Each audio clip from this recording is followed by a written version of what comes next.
Hello everyone, welcome to judicial library. Today we are going to take a discussion about source of Muslim law. ठीक है, तो आज हम लोग मुस्लिम law की बात करेंगे, जिसमें हम लोग मुस्लिम लॉ के सोर्सेज की बात करेंगे। आइए स्टार्ट करते हैं आज का topic. Muslim law is a personal law which is applied only on Muslim. It is applied by code in India to law which is applied to Muslim as a personal law. Muslim law is the body of law which is derived from the Quran and other recorded saying of the Muslim Prophet Muhammad. However, Islamic law talk about man's duty rather than his right. In the religious sense, Islam means submission to the will of God. And in secular sense Islam means the establishment of peace. तो जो आपका मुस्लिम law है, ठीक है, वो एक तरह से आपका पर्सनल लॉ है। जैसे हिंदू लॉ होता है वैसे ही मुस्लिम लॉ होता है, जो सिर्फ और सिर्फ मुस्लिमों पर एप्लीकेबल होता है, ठीक है, बाय कोड। अब इसका जो सोर्स है वो कुरान है। जो मुस्लिम लॉ का जो जन्म हुआ है वो कुरान से, और इसके मुस्लिम प्रॉफिट मोहम्मद के द्वारा उनकी जो कही हुई बातें हैं उन्हें ये लोग मानते हैं। अब मुस्लिम लॉ में जो कहा गया है वो उनकी ड्यूटी के बजाय यानी कर्तव्य के बजाय उनके अधिकारों की बात की गई है, ठीक है। और इन रिलीजियस सेंस में इस्लाम क्या है? तो इन रिलीजियस सेंस में इस्लाम वही है कि ईश्वर की इच्छा के आगे खुद को आत्मसमर्पित कर देना। इन सेकुलर सेंस ऑफ इस्लाम क्या है? तो इस्टेब्लिशमेंट ऑफ पीस है। मीन्स जो इस्लाम है वो इस्टेब्लिशमेंट ऑफ पीस की बात करता है इन सेकुलर सेंस, ठीक है। तो आइए इसके सोर्सेज की हम लोग बात करते हैं। Source of Muslim law is classify into two categories. तो जो मुस्लिम लॉ के सोर्स हैं वो दो कैटेगरी में डिवाइड है, that is primary source and secondary source. Primary source are those on which Muslim law relied on. This sources are foundation of Muslim law. तो जो प्राइमरी सोर्स होता है उसी पे आपका मुस्लिम लॉ क्या होता है? निर्भर करता है। तो अब प्राइमरी सोर्स हैं क्या क्या? तो प्राइमरी सोर्स चार प्राइमरी सोर्स है, कुरान, सुन्नत एंड इजमा एंड क़ियास। ये चारों आपके प्रमुख मुस्लिम लॉ के प्राइमरी सोर्स हैं। What is a Quran? तो Quran is a primary source of Muslim law in point of time as well as in importance. The Islamic religion and Islamic society owes its birth to the word of Quran. It is paramount source of Muslim law in point of importance because it contains the very word of God, and it is foundation upon which the very structure of Islam rests. Quran regulates individual, social, secular and spiritual life of Muslim law. तो जो आपका कुरान होता है मुस्लिम law का, ठीक है, वो मुस्लिमों का पैरामाउंट सोर्स होता है, ठीक है। उसमें जो वर्ड होते हैं वो उनके अल्लाह के होते हैं, उनके गॉड के होते हैं, और वाकई कुरान मुस्लिम धर्म का बहुत ही पवित्र ग्रंथ है, ठीक है। और कुरान रेगुलेट करता है उनकी पर्सनल लाइफ को, social, secular and spiritual life को मुस्लिम लॉ की, ठीक है, सॉरी मुस्लिमों की। तो उनका पवित्र ग्रंथ होता है कुरान। अब सेकेंड है आपका, सेकेंड सोर्स है सुन्नत and hadith. Just as Quran express revelation through Mohammed, the hadith and sunnah are implied revelation in the precepts and saying and action of the prophet, not written down in his lifetime but preserved by tradition and handed down by the authorized agent। जो आपका कुरान की तरह ही होता है सुन्नत और हदीस, ठीक है। इसमें भी ईश्वर के ही उपदेश रहते हैं सुन्नत और हदीस में, बट ये लिखे गए नहीं होते हैं, ठीक है। इन जैसे कुरान एक लिखित ग्रंथ होता है, तो सुन्नत और हदीस में ये लिखा हुआ नहीं है, ठीक है, but preserve by the tradition. और ये जो है आपका सुन्नत और हदीस है ट्रेडिशन के द्वारा प्रिजर्व किया जाता है और किसी अथोराइज एजेंट के हाथों में दिया जाता है, ठीक है। तो दैट इज सुन्नत एंड हदीस। अब सुन्ना की रियल मीनिंग क्या होती है? सुन्ना means that what the profit did. तो जो भी उनके प्रॉफिट ने किया, ठीक है, तो वो सुन्ना में जानते हैं हम लोग। तो सुन्नत have been classified into the following three classes on the basis of mode और manner in which it has actually originated. जो सुन्नत होता है उसे हम लोग तीन भागों में डिवाइड करते हैं। वो तीन भाग क्या हैं? फर्स्ट है सुन्नतुल फेल, that is tradition about which prophet did himself. तो सुन्नतुल फेल जो होता है उसमें वो परंपराएं होती हैं जो प्रॉफिट ने खुद किया, ठीक है। एंड सेकेंड है सुन्नतुल कॉल, तो tradition about which he enjoined by words. सुन्नतुल कॉल में क्या होता है? वो ट्रेडिशन होते हैं जिन्हें उनके प्रॉफिट ने इंजॉइंड किया बाय वर्ड, जिसकी स्वीकृति उन्होंने अपनी बातों से की थी, अपने शब्दों द्वारा की थी, ठीक है। तो दैट इज़ अ सुन्नतुल कॉल। सुन्नतुल तकरीर, तो the things done in in his presence without his disapproval. तो सुन्नतुल तकरीर में क्या होता है कि उनकी मतलब असहमति के बिना कोई कार्य किया जाए, ठीक है, उसकी अस्वीकृति के बिना या उनके सामने कोई भी कार्य किया जाए तो वो ऐसे एक्ट जाते हैं सुन्नतुल तकरीर में। अब सुन्नतुल तकरीर को मैं सिंपल लैंग्वेज में बताती हूँ कि ऐसी सुन्नतुल तकरीर में होता क्या था कि उनके सामने अगर कोई एक्ट हो रहा है, उनकी मर्जी नहीं है, तो वो उस पर अपनी मर्जी मतलब एक्सेप्टेंस भी नहीं देते थे एंड उसको डिनाई भी नहीं करते थे, ठीक है। तो दैट इज़ सुन्नतुल तकरीर। अब व्हाट इज़ अहदीस? तो अहदीस मीन्स होता है व्हाट प्रॉफिट से, जो भी उनके प्रॉफिट ने कहा वो होगा अहदीस, ठीक है। तो द थ्री क्लास ऑफ अहदीस आर अहदीस ए मुतवेर, ठीक है। तो अहदीस ए मुतवेर tradition that are of public and universal propriety and are held as absolutely authentic in such हदीस द चैन इज़ complete। जो परंपराएं होती थी उसमें जो ट्रेडिशन होते थे वो सार्वजनिक और सार्वभौमिक औचित और पूरी तरह से प्रमाणिक होते थे, ठीक है। जो अहदीस ए मुतवेर में जो भी ट्रेडिशन होते थे वो यूनिवर्सल होते थे और एब्सोल्युटली अथेंटिक होते थे, ठीक है। तो ये आपका अहदीस ए मुतवेर था। एंड सेकेंड है अहदीस ए मशहूर, that is tradition which known to a majority of people do not possess the character of universal propriety। Means परंपराओं से अधिकांश लोग परिचित तो होते थे किंतु उनके पास सार्वभौमिक औचित्य का गुण नहीं होता था, ठीक है, उनके पास पोसेस का कैरेक्टर नहीं होता था यूनिवर्सल प्रोप्राइटी का, ठीक है। तो दैट इज़ अहदीस ए मशहूर। एंड आपका थर्ड है अहदीस ए वाहिद, tradition which depend on isolated individuals. परंपराएं जो पृथक व्यक्तियों पर निर्भर करती थी, मीन्स जो अलग व्यक्तियों पर निर्भर करती थी, वो ऐसी परंपराएं कहाँ जाती थी? ऐसी परंपराएं जाती थी अहदीस ए वाहिद में, ठीक है। तो ये आपका अहदीस। अब इज्मा पे आते हैं। It was equally binding on the people to act on a principle not contrary to the Quran और हदीस which had been established by agreement among highly qualified legal scholar of any generation। तो जो आपका इज्मा होता था, इज्मा में क्या होता था? वास्तविक समुदाय, ठीक है, इसमें कुरान और हदीस के ये विपरीत कुछ भी किसी भी युग में, किसी भी युग के जो आपके स्कॉलर व्यक्ति होते थे, क्वालिफाइड लीगल स्कॉलर व्यक्ति होते थे, वो एग्रीमेंट करते थे, ठीक है, सिचुएशन के अकॉर्डिंग। तो ये कुरान और हदीस के अपोजिट नहीं होता था, ठीक है। बट इसमें क्या होता था? इसमें जो सॉल्यूशन किए जाते थे वो एग्रीमेंट के थ्रू किए जाते थे स्कॉलर्स के द्वारा। अब काइंड्स ऑफ इज्मा, अब कैसे कैसे इज्मा वो भी देख लीजिए। काइंड्स ऑफ इज्मा, इज्मा भी 3 टाइप्स के होते हैं। इज्मा of the companions of the prophet, means पैगंबर के साथियों का इज्मा, ठीक है, is the consensual opinion of companion which is universally acceptable throughout the Muslim world and is unrepealable। पैगंबर के साथियों का जो इज्मा होता है, साथी के सहमान मत, जो कि सारी मुस्लिम दुनिया पर सर्वमान्य है और अपरिमेय है। मीन्स आपका जो ये उनके साथियों का जो इज्मा होता है, कंपेनियन ऑफ प्रॉफिट जो होता था इज्मा का, वो उनके साथियों की जो मीटिंग होती थी, ठीक है, तो जो वो डिसीजन लेते थे, जो भी वो सॉल्यूशन करते थे, उसे ही सारे मुस्लिम समुदाय को मानना पड़ता था, ठीक है। तो दैट इज इज्मा of companion of the prophet. And second है इज्मा of jurist, is the consensual opinion of jurist which is believed that its best isma after isma of companions। All the jurists should sit together and discuss the reasoning, and majority of the jurists is of the view that unanimity to form isma।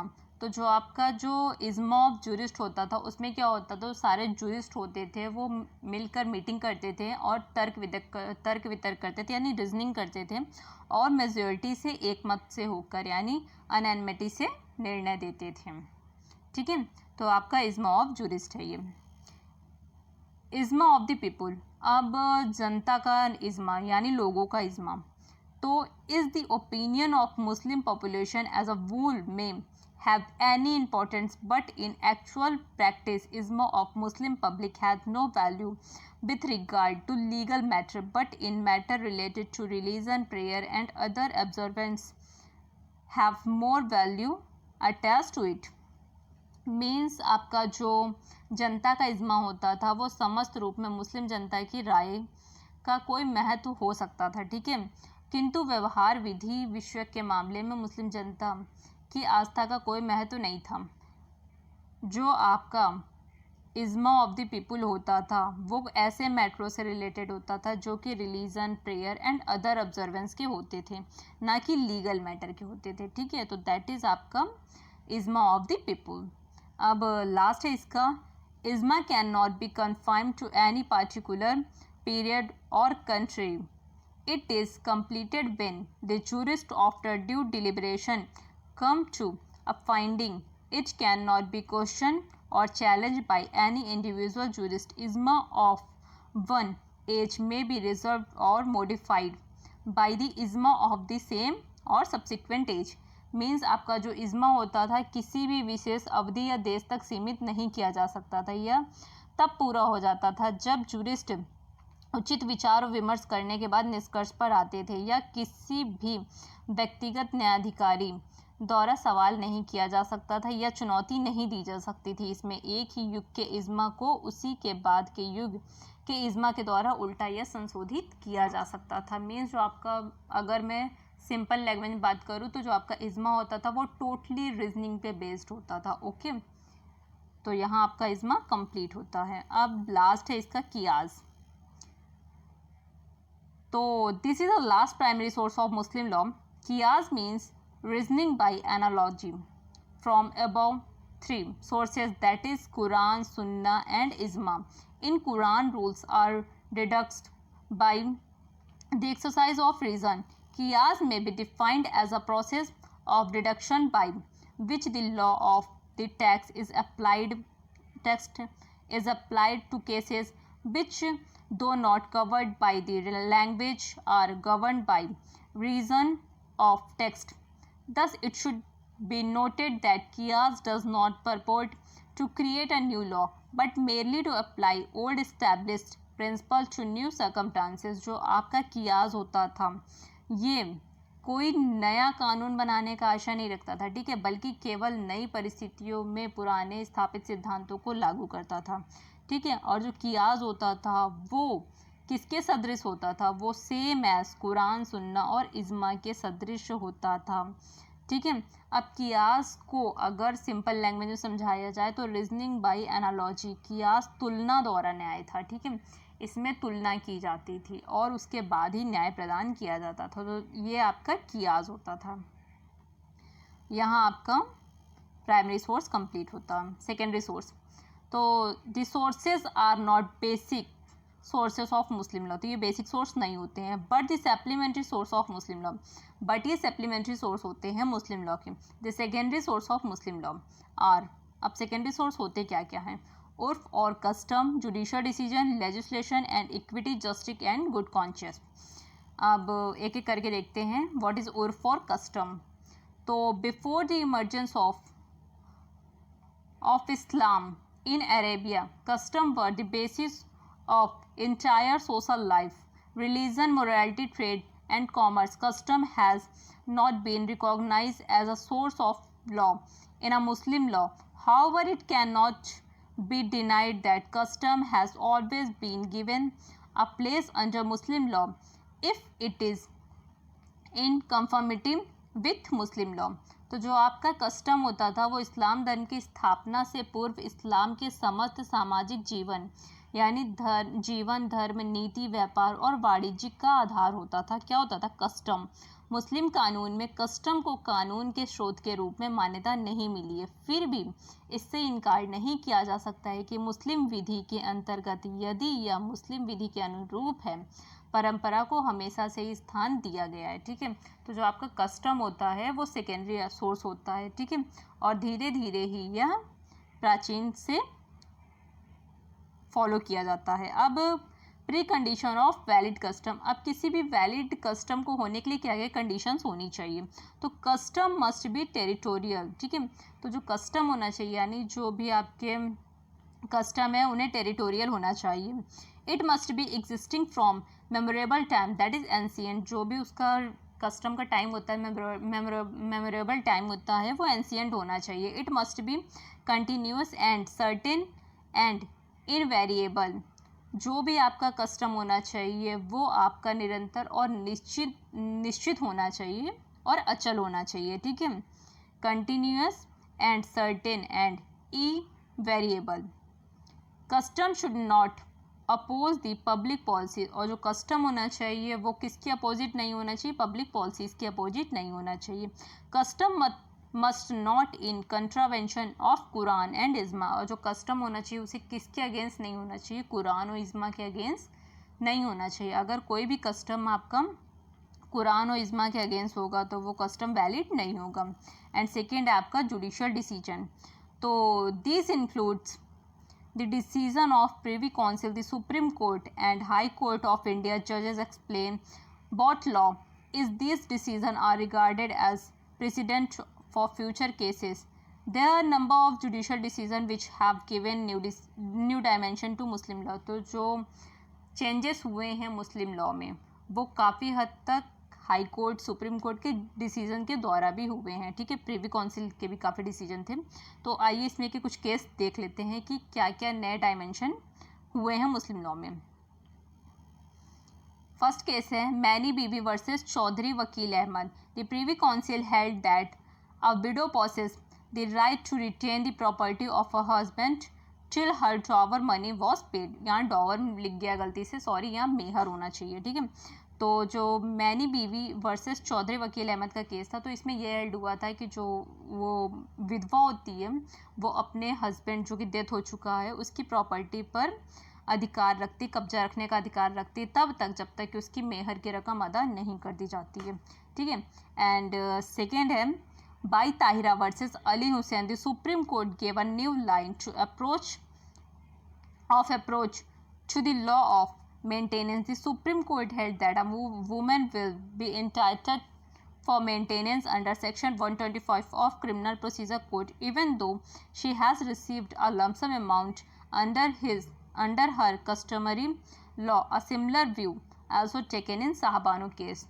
तो by Tahira versus Ali Hussain के case में वही held हुआ था जो साहबानो के case में held हुआ था. ठीक है, कि कोई भी मुस्लिम महिला उससे सीआरपीसी का सेक्शन 125 के अंडर मेंटेनेंस का राइट है. ठीक है, फिर वो कोई भी हो, हिंदू, मुस्लिम, सिख, ईसाई, कोई भी हो. ठीक है, उसे मेंटेनेंस का अधिकार है सीआरपीसी के under 125 section. It may be concluded therefore that to some extent the court in India have tried to modify the rules of Muslim personal law as applied in India unless overruled or negated by some legislative enactment. These rules, though the decision continue to be a source of Muslim law, means आपका जो निष्कर्ष निकालता है वो कुछ हद तक भारत के न्यायालयों ने मीन्स जो कोर्ट ने भारत में लागू मुस्लिम व्यक्तिगत विधि के नियमों को संशोधित करने का जो प्रयास किया गया है जब तक कि किसी विधायी अधिनियम द्वारा या किसी खारिज या नकारात्मक निर्णय द्वारा यानी कोई निगेटिव निर्णय द्वारा ना चेंज कर दिया जाए तब तक इन नियमों के माध्यम से तब तक ये निर्णय मुस्लिम लॉ के सोर्स बने रहेंगे जब तक कि इन्हें चेंज नहीं कर दिया जाता है. ठीक है, एंड आपका थर्ड है इसमें legislation. The Indian Muslim are also governed by the various legislation part either by the parliament or by state legislature. The following are the example of legislation in India. The Usurious Loans Act 1918, Religious Toleration Act, Freedom of Religion Act 1850, the Mussalman Waqf Validating Act 1930, the Shariat Act 1937, Dissolution of Muslim Act 1939. These acts have considerably affected, supplemented and modified the Muslim law. In 1986, an act that is Muslim Women Protection of Right on Divorce Act 1986 to provided separate law in respect of divorce. Muslim women was enacted by Indian Parliament according to the need of time and circumstances. Indian legislature enacted the law to fulfill the need. तो जो आपका legislature समय समय पे parliament द्वारा और state government द्वारा जो बनाए जाते हैं, ठीक है, वो मॉडिफाई करने के लिए बनाए जाते हैं किसी भी पर्सनल लॉ को। जैसे अभी 2019 में 3 तलाक वाला आपने देखा होगा, ठीक है। तो ऐसे ही समय समय पे काफ़ी चेंजेस होते रहते हैं वक्त के हिसाब से, ज़रूरतों के हिसाब से। लास्ट है आपका justice, equity and good conscious.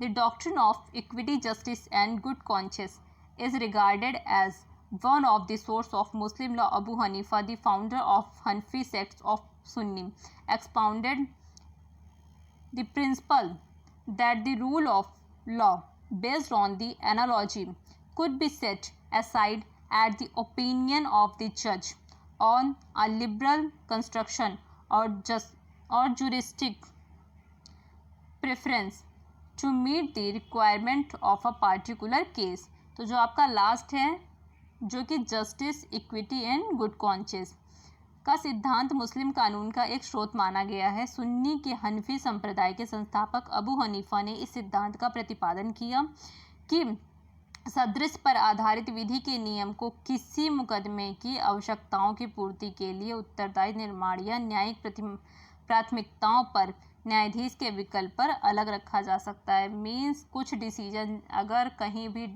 आपको न्याय नहीं मिल पा रहा है तो equity, justice and good conscious के थ्रू में भी पॉसिबल है कि न्याय प्रदान किया जा सके, ठीक है। तो ये आपका मुस्लिम लॉ का सोर्स था। यहाँ आज का टॉपिक कंप्लीट होता है। अगर आपके कोई क्वेश्चन हो तो प्लीज़ कमेंट बॉक्स में कमेंट करके पूछ लीजिएगा। कल मिलते हैं नए टॉपिक के साथ।